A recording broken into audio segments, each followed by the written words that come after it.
to change the electoral map of India. Using and hiding behind India's women. 20 July শুরু হচ্ছে সংসদের high voltage বাদল অধিবেশন। আর এই অধিবেশনে পেশ হতে চলেছে এমন দুটো বিল যা ভারতের রাজনৈতিক ভবিষ্যৎ অনেকটা বদলে দিতে পারে। এক দেশ এক ভোট এবং ডিলিমিটেশন বিল। আসলে এগুলো কি জানেন তো? এগুলো হলো সংবিধান সংশোধনী বিল, অর্থাৎ কনস্টিটিউশনাল অ্যামেন্ডমেন্ট বিলস। আর এই বিল পাস করাতে গেলে সংসদের দুই কক্ষেই সরকারের দরকার 2/3 বা স্পেশাল মেজরিটি। কিন্তু কি হবে 20 জুলাই? পাস করাতে পারবেন মোদী সরকার, নাকি পাস করাতে পারবেন না, আবার আটকে যেতে পারে? বলবো, দেখতে থাকুন প্রথম থেকে শেষ পর্যন্ত।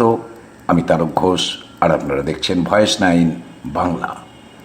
ভারতের রাজনৈতিক ইতিহাসে 20 জুলাই একটা নতুন অধ্যায়ের সূচনা করতে চলেছে, নাকি মোদী সরকারের সবচেয়ে বড় দুটো বিল আবার আটকে যেতে পারে?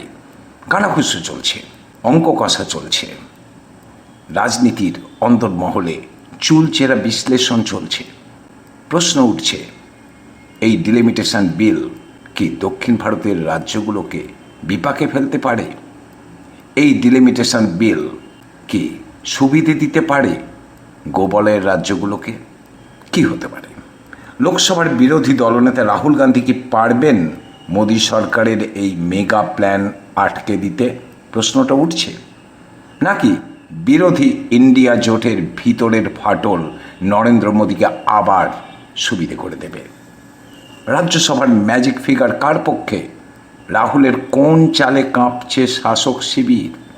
আজকের ভিডিওতে আমি এর ইনসাইড স্টোরি বিশ্লেষণ করব। ये निर्णय प्रक्रिया किसी के साथ अन्याय नहीं करेगी।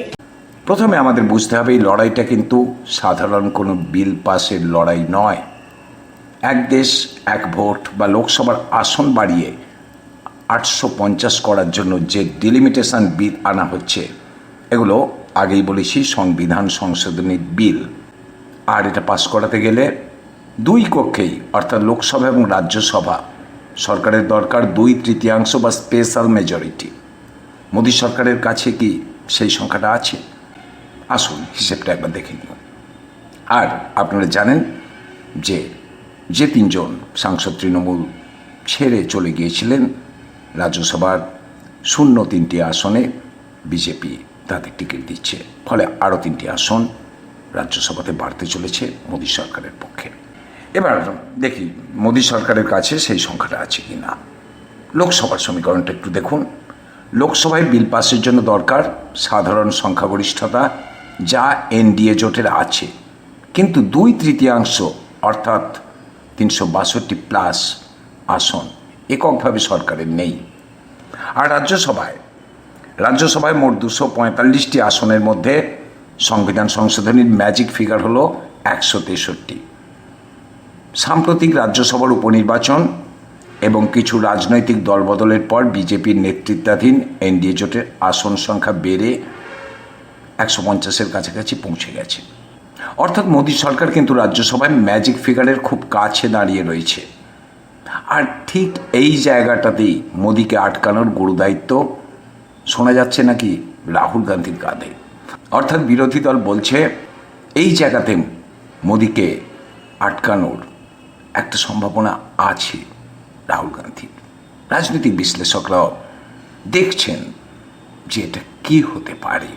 তাহলে রাহুল গান্ধী মোদী সরকারকে আটকানোর জন্য কি নতুন কোনো চাল চালছেন? রাজনৈতিক বিশেষজ্ঞরা বলছেন রাহুলের কাছে এই মুহূর্তে 3টে বড় তাস রয়েছে। তিনি কি খেলবেন এই 3টে তাস? প্রথম তাস দক্ষিণ ভারত কার্ড। রাহুল গান্ধী খুব ভালো করেই জানেন ডিলিমিটেশন বিল পাস হলে উত্তর ভারতের আসন সংখ্যা হু হু করে বাড়বে, কিন্তু জনসংখ্যা নিয়ন্ত্রণে সফল হওয়া দক্ষিণ ভারতের রাজ্যগুলোর আসন অনুপাত কমে যাবে। রাহুল গান্ধী তাই এটাকে শুধু সংসদের লড়াই হিসেবে রাখছেন না, তিনি এটাকে দক্ষিণ ভারতের প্রতি মোদী সরকারের বৈষম্য হিসেবে তুলে ধরে তামিলনাড়ু, কেরালা, কর্ণাটকের মানুষকে আবেগগতভাবে এককাট্টা করার কাজ চালিয়ে যাচ্ছেন। দ্বিতীয় টাস্কে জেপিসি অর্থাৎ জয়েন্ট পার্লামেন্টারি কমিটি এর ভিতরের লড়াই। এক দেশ এক ভোট, এই বিলটা খতিয়ে দেখতে যে জয়েন্ট পার্লামেন্টারি কমিটি গঠন করা হয়েছিল তার মেয়াদ এই বাদল অধিবেশনে পর্যন্ত বাড়ানো হয়েছে। পিপি চৌধুরীর নেতৃত্বাধীন এই কমিটিতে বিরোধীরা ক্রমাগত চাপ তৈরি করছে বলে জানা যাচ্ছে। রাহুল গান্ধীর রণকৌশল কি হতে পারে? জেপিসি রিপোর্টের আইনি ফাঁক ফোকরগুলো তুলে ধরে সংসদের ফ্লোরে সরকারকে আইনি ও নৈতিকভাবে কোণঠাসা করা হতে পারে। আর তৃতীয় তাস, নিরপেক্ষ দলগুলোকে মোদির থেকে দূরে রাখা। দেখুন, আপনারা জানেন জগনমোহন রেড্ডির ওয়াইএসআরসিপি বা ওড়িশার বিজেডির মতো দলগুলো এই মুহূর্তে এনডিএ জোটের অংশ নয়। রাহুল গান্ধীর টিম পর্দার আড়ালে এই আঞ্চলিক দলগুলোর সঙ্গে যোগাযোগ রাখছে বলে জানা যাচ্ছে বা শোনা যাচ্ছে, যাতে ভোটাভুটির দিন তারা মোদী সরকারকে সমর্থন না করে বিরোধী পক্ষে ভোট দেয় বা সংসদ বয়কট করে, এরকম একটা পরিকল্পনা রয়েছে বলে জানা যাচ্ছে। কিন্তু রাজনীতিতে যেমনটা দেখা যায় তেমনটা তো হয় না। রাহুল গান্ধী যখন মোদীকে আটকানোর প্ল্যান করছেন, ঠিক তখনই বিরোধী যে ইন্ডিয়া জোট, রাহুল গান্ধী, মমতা ব্যানার্জি, এদের 23টা জোট, এদের ভিতরে কিন্তু একটা বড় ধাক্কা আসছে। আর এটা হয়ে যেতে পারে যে নরেন্দ্র মোদীর পক্ষে একটা বড় প্লাস পয়েন্ট। ইন্ডিয়া জোটের ভিতরে যদি ধাক্কা আসে, ফাটল আসে, তাহলে সেটা কিন্তু নরেন্দ্র মোদীকে সুবিধা পাইয়ে দিতে পারে। সম্প্রতি কী ঘটছে আপনারা দেখেছেন। তামিলনাড়ুতে কংগ্রেস যখন অভিনেতা বিজয়ের নতুন দল টিভিকে এর সাথে রাজনৈতিক সখ্যতা বাড়াতে শুরু করেছে, তখন থেকে ডিএমকে সুপ্রিমো এমকে স্ট্যালিন কিছুটা ক্ষুব্ধ। বাংলায় তৃণমূল কংগ্রেসের একটা নিজস্ব রাজনৈতিক লাইন রয়েছে, কিন্তু এই মুহূর্তে মমতা ব্যানার্জির হাতে সাংসদের সংখ্যা নগণ্য। মোট 28টা আসনের মধ্যে 20 জন এনসিপিআইতে চলে গেছেন।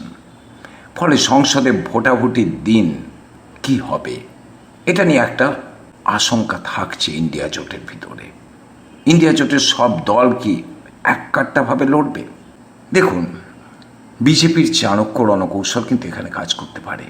বিশ্লেষকরা বলছেন সরকার পক্ষ যদি কোনোভাবে বিরোধীদের একটা অংশকে রাজনৈতিকভাবে প্রভাবিত করে ভোটাভুটির দিন সংসদে অনুপস্থিত বা সংসদ থেকে ওয়াকআউট করাতে পারে, তাহলে কিন্তু হাউসের উপস্থিত সদস্য সংখ্যা কমে যাবে। আর তাহলেই মোদী সরকারের জন্য 2/3 আসন জোগাড় করা খুব একটা কঠিন হয়ে উঠবে না। বুঝতে পারছেন? তারা যদি সংসদ থেকে ওয়াকআউট করে, তাহলে ফাইনাল অ্যানালিসিস কি বলছে? 20 জুলাইয়ের পর কি ভারতের রাজনীতিতে সুনামি আসতে চলেছে, নাকি আবার বিল আটকে যেতে পারে? যদি ডিলিমিটেশন বিল পাস হয়ে যায়, তবে লোকসভার আসন 543 থেকে বেড়ে 850 হয়ে যাবে। সরকার দাবি করছে এবার মহিলাদের 33% সংরক্ষণ দ্রুত চালু করা সম্ভব হবে।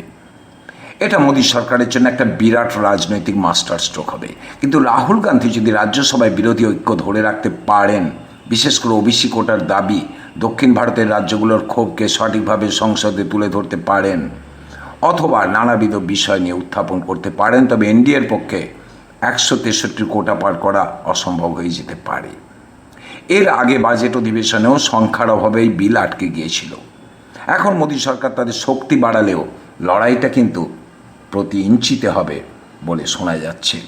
রাজনৈতিক বিশ্লেষকরা তাই বলছেন।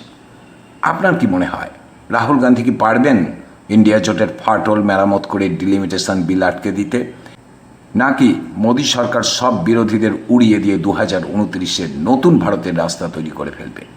আপনার মতামত নিচে কমেন্ট করে অবশ্যই জানান। ভিডিওটা ভালো লাগলে লাইক করুন, বন্ধুদের সঙ্গে শেয়ার করুন, আর সঙ্গে থাকতে সাবস্ক্রাইব করে বেল আইকনটি প্রেস করে রাখুন। দেখা হচ্ছে পরের ভিডিওতে। আপনারা এতক্ষণ দেখছিলেন ভয়েস 9 বাংলা, মানুষের সাথে, সত্যের পক্ষে।